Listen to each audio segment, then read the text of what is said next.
Olá, bom dia a todos.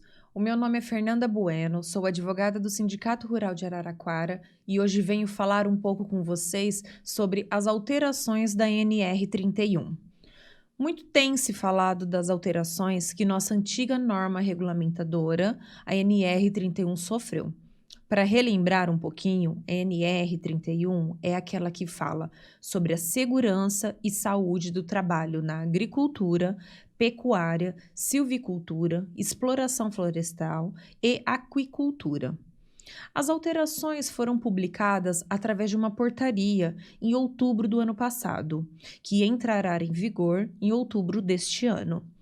Apesar de todas as alterações sofridas, nós sabemos que este modelo ainda não é o ideal, pois ainda haverá diversas interpretações acerca dessa quantidade enorme de regras.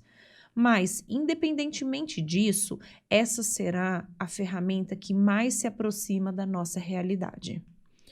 O Sindicato Rural de Araraquara, na semana passada, teve a honra e o privilégio de participar de dois eventos online, onde foram destacados os principais pontos da nova NR, até mesmo para fins de assessoramento de nossos associados. Ficou claro que a norma veio para facultar melhorias na segurança e saúde do trabalhador rural e ainda facilitar o entendimento e cumprimento das obrigações por todos os envolvidos.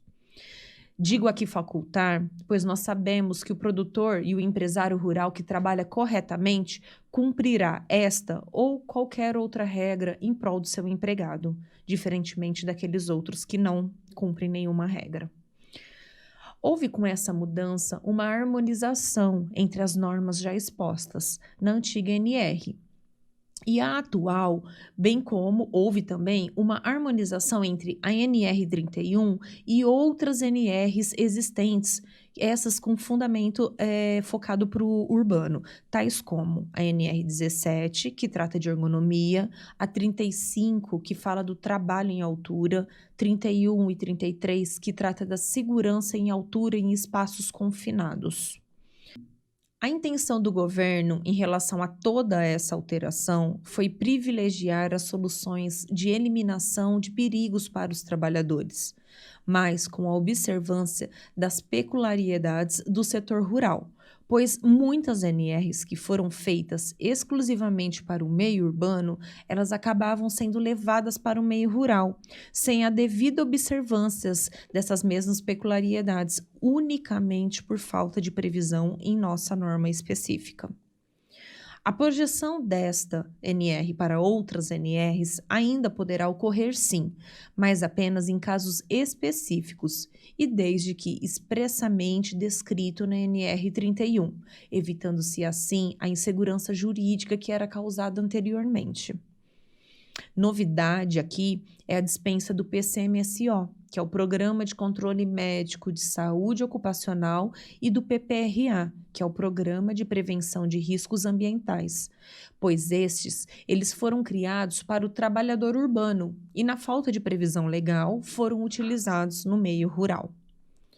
Em contrapartida a tudo isso, foi criado o PGTR, que é o Programa de Gestão de Trabalho Rural.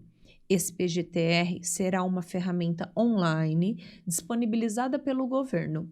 O mais interessante é que ela poderá ser utilizada de forma gratuita para aqueles que tiverem até 50 empregados.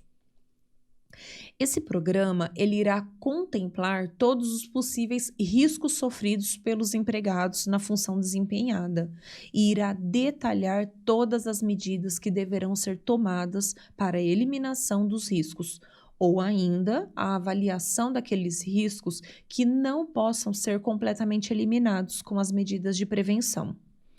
Outro ponto alterado de suma importância foi a autorização para que capacitações e treinamentos possam ocorrer por ensino à distância, online, evitando assim os deslocamentos muito longos. Uma única observação aqui é para a parte prática. Esta sempre deverá ser feita presencialmente, bem como poderá ainda ocorrer o reaproveitamento de cursos que já foram realizados num prazo de até 2 anos, o que antes não era permitido. Ficou ainda facultado também, nessa nova redação da ANR, que hotéis podem sim ser considerados alojamento dos trabalhadores, tirando do empregador a responsabilidade até mesmo pela higiene do local, como muito se viu nas autuações realizadas pelo extinto Ministério do Trabalho. As tão faladas pausas, a ANR também cuidou disso. As mesmas também serão definidas no PGTR. Lá será mensurado os riscos e detectado o plano de ação para cada determinada função exercida. Hoje, o que temos nesse sentido são as definições trazidas pelo TST, Tribunal Superior do Trabalho, que o regramento é que a cada 90 minutos de trabalho determina uma pausa de 10 minutos. O avanço espetacular se dá em relação ao uso de protetor solar, um outro grande problema sempre enfrentado. Essa, sem dúvida, colocará um ponto final na celeuma ainda existente, pois inúmeros casos que correm todo ano na Justiça do Trabalho condenam empregadores em detrimento da não utilização ou fornecimento do protetor solar pelos seus empregados, quando, em alguns casos, os mesmos até foram fornecidos. Aqui, a partir da nova regra, o que fica valendo é que o uso será facultativo. O empregador passa a disponibilizar em um dispenser e o uso do protetor solar será facultado pelo empregado. A pergunta que aqui se faz é: como serão interpretados os pedidos de insalubridade pela exposição ao calor nos próximos processos trabalhistas? Em que foram até mesmo demonstrados através do PGTR a disponibilização do protetor solar? Como será? Será que ainda serão agendadas perícias? É algo ainda que vamos saber no futuro isso. Inúmeros processos trabalhistas condenaram os empregadores nos últimos anos pelo fato de não haver banheiros químicos. Essa também foi um ponto de mudança. Banheiros químicos e área de vivências no exato local de prestação de serviço. Mas a problemática sempre residiu no fato de que muitos dos trabalhos no campo são itinerantes. E a discussão do que é frente de trabalho sempre foi algo muito em voga no nosso setor.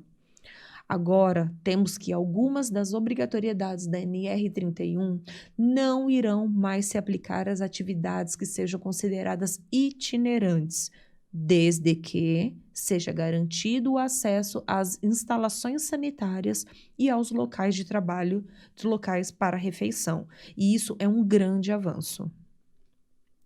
Destacamos aqui, nessa conversa, apenas alguns pontos, talvez os mais polêmicos e relevantes. Esperamos ansiosos pela implementação do PGTR, pois se o mesmo realmente funcionar como a norma está ditando, muitas interpretações evasivas ocorridas em um passado não tão distante serão substituídas por um documento prático e objetivo. O que se espera aqui é uma ANR mais exequível, objetivando trazer as obrigatoriedades de forma fácil e objetiva, proporcionando um cuidado ao que realmente é relevante, bem como a responsabilidade do que deve e como é que deve ser feito numa boa gestão em uma propriedade rural, seja ela grande, média ou pequena. O que vemos aqui é uma ANR repaginada e modernizada. Em nenhum momento, direitos e deveres foram retirados ou deixados em um segundo plano. Sabemos que essa nova norma está aquém do ideal para ambas as partes, empregado e empregador, mas não podemos dizer que ela não está mais evoluída e antenada às mudanças aos usos e costumes. Então, a gente vai aguardar ansiosos. Ficou definido pelo governo que ele ia implementar o PGTR até o fim de maio. A gente está aqui no primeiro dia de junho, mas ainda não está disponível. Em breve, acredito que vai estar disponível. Então, o que o empregador vai fazer? Ele vai lançar as funções dos empregados dele nesse programa e automaticamente ele vai fornecer todos os dados necessários para eliminação total ou o que será preciso fazer para ele eliminar os riscos do trabalho. Então, isso é uma ferramenta muito objetiva. E antes de finalizarmos, é necessário aqui se fazer um agradecimento Ao seu Hélio Neves, que está à frente do Sindicato dos Empregados Rurais de Araraquara, pelo convite enviado à nossa entidade para a participação do primeiro encontro O Trago, Vida Sustentável. Ele é um projeto maravilhoso onde tivemos uma palestra inaugural sobre as mudanças da NR31. Esse evento ocorreu no último dia 26, bem como nossos agradecimentos à FAESP, Federação da Agricultura do Estado de São Paulo, que também promoveu um webinar sobre as alterações da NR31. Esse evento ocorreu no último dia 28. Ambos os eventos, eles contaram com a presença de todas as principais lideranças do setor agro. Finalizamos por aqui, tenham todos um bom dia, até breve.